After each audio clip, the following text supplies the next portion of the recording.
Assalamualaikum warahmatullahi wabarakatuh.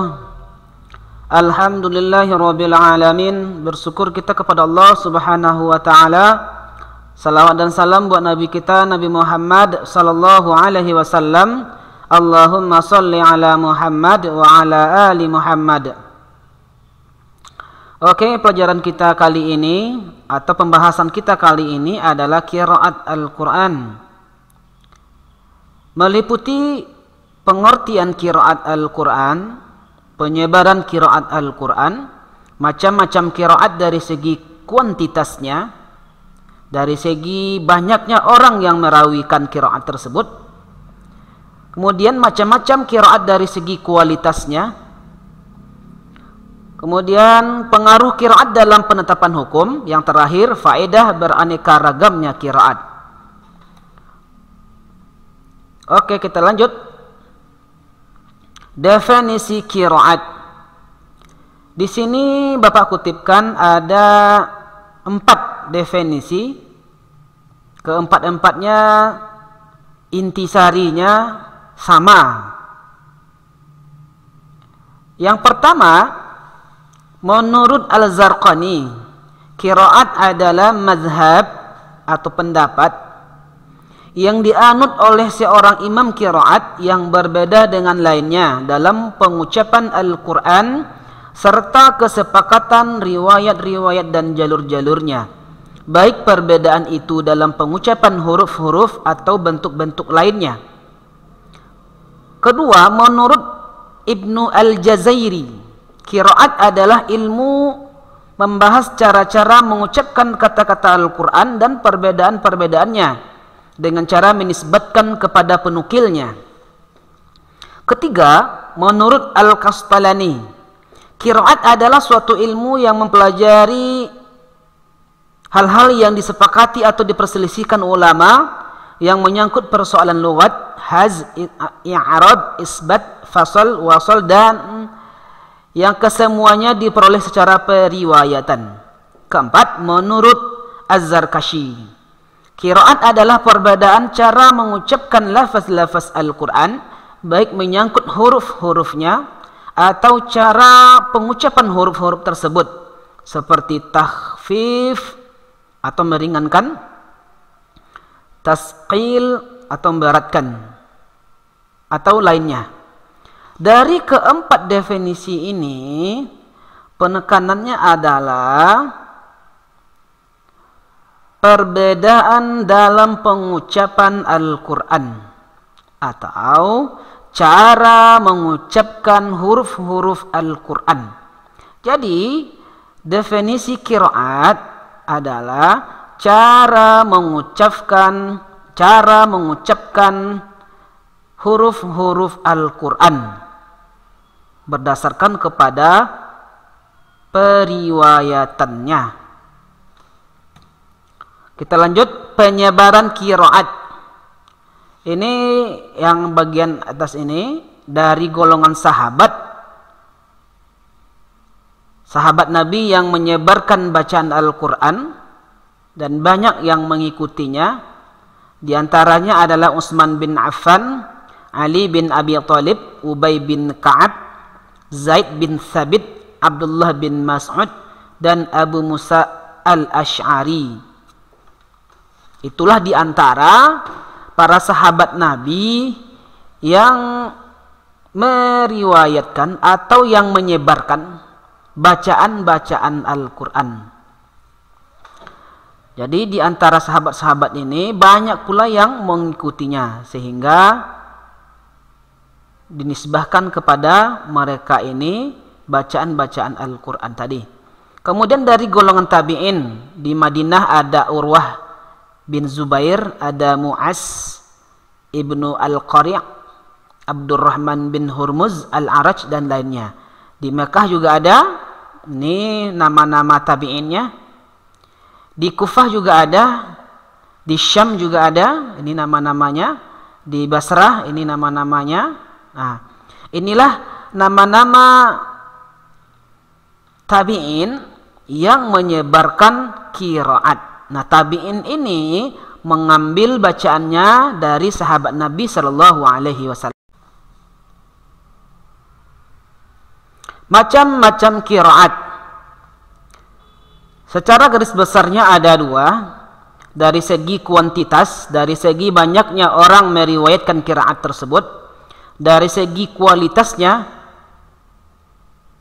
dari segi bagus dan tidaknya qiraat tersebut, dari segi diterima dan tidak diterimanya qiraat tersebut. Dari segi kuantitasnya ada qiraat sab'ah, qiraat yang bersumber dari 7 orang imam. Ada qiraat al-ashar, qiraat yang bersumber dari 10 orang imam. Ada qiraat al-arba'ah, qiraat yang bersumber dari 10 orang imam. Dari segi kualitasnya ada mutawatir. Mutawatir ini adalah qiraat yang diriwayatkan oleh banyak orang, yang tidak akan mungkin mereka berdusta tentang bacaan Al-Quran tersebut. Inilah disebut dengan qiraat mutawatir. Kemudian kedua, qiraat masyhur, qiraat yang terkenal, derajatnya di bawah sedikit dari qiraat mutawatir.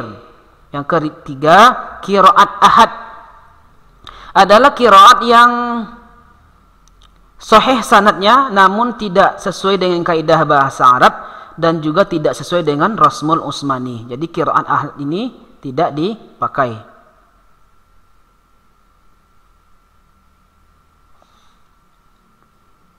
Ini kita ulangi qiraat ahad. Qiraat ahad adalah qiraat yang sanadnya sahih tapi tidak sesuai dengan kaidah Rasmul Utsmani dan juga tidak sesuai dengan kaidah bahasa Arab. Jadi kaidah ini tidak digunakan atau tidak boleh dipakai. Contohnya adalah bacaan surah Ar-Rahman ayat 76. Bacaan yang betulnya, bacaan yang mutawatirnya adalah muttaqiina ala rafrafin khudrin wa abqariyyin hisan. Sedangkan bacaan yang ahadnya adalah muttaqiina ala rafarifa khudrin wa abqariyyin hisan. Itu bacaan qiraat ahadnya, tapi itu tidak dipakai.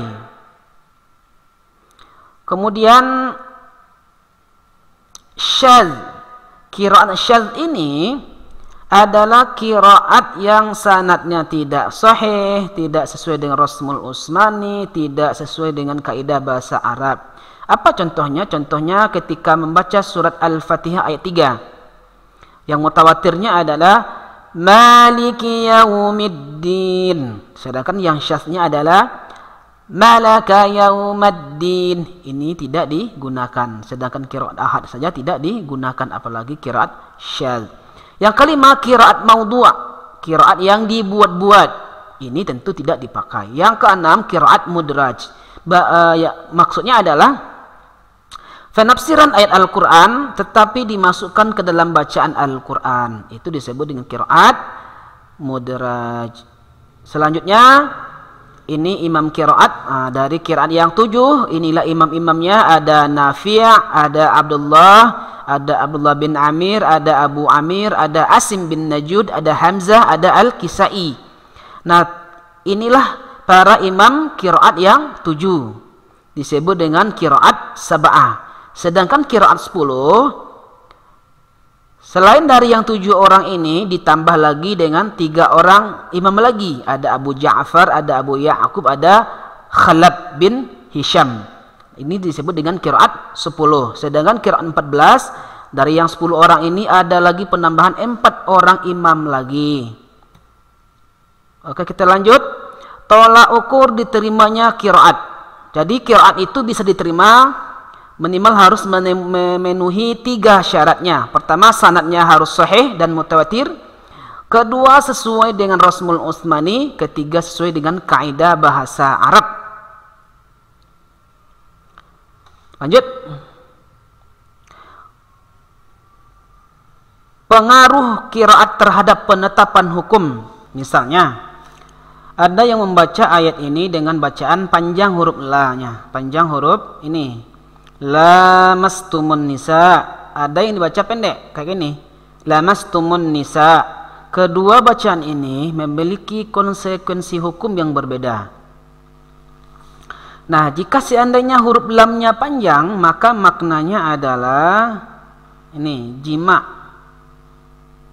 Jadi bersentuh kulit laki-laki dengan kulit menyentuh perempuan di sini maksudnya adalah menyentuh dengan berjima atau hubungan suami istri. Nah, kemudian jika seandainya dipendekkan huruf lamnya, lamastumun nisa, menyentuh di sini maksudnya adalah bersentuhan kulit laki-laki dengan kulit perempuan atau menyentuh perempuan yang bukan muhrim tanpa ada alasnya, misalnya tangan bersenggol sesama tangan atau yang lainnya, maka itu membatalkan wudu. Pendapat ini dipegang oleh mazhab Syafi'i. Oke, kita lanjutkan. Faedah beraneka ragamnya qiraat yang sahih. Pertama, bisa menunjukkan betapa terjaga dan terpeliharanya kitab Allah dari perubahan dan penyimpangan. Jadi kalau qiraat yang tidak sahih, maka hal itu akan menyalahi pemahaman ayat. Nah, jika seandainya qiraat yang sahih dipakai, maka qiraat tersebut tentu bersumber dari Nabi SAW, tentu mengandung makna yang sesuai dengan prinsip-prinsip yang ada dalam agama Islam. Kemudian meringankan umat Islam dan memudahkan mereka untuk membaca Al-Quran. Jadi dengan adanya 7 macam bacaan atau lainnya, dengan adanya banyak bacaan Al-Quran itu, atau dengan beragamnya cara membaca Al-Quran, itu memudahkan kaum muslimin dalam membaca Al-Quran. Bukti kemukjizatan Al-Quran dari segi kepadatan maknanya. Jadi dengan beragamnya bacaan Al-Quran, maka itu merupakan mukjizat dari segi kepadatan makna Al-Quran. Kemudian pada beberapa qiraat menjadi penjelasan terhadap apa yang mungkin masih global atau umum dalam qiraat yang lain. Oke. Nah, oke, kita cukupkan demikian. Assalamualaikum warahmatullahi wabarakatuh.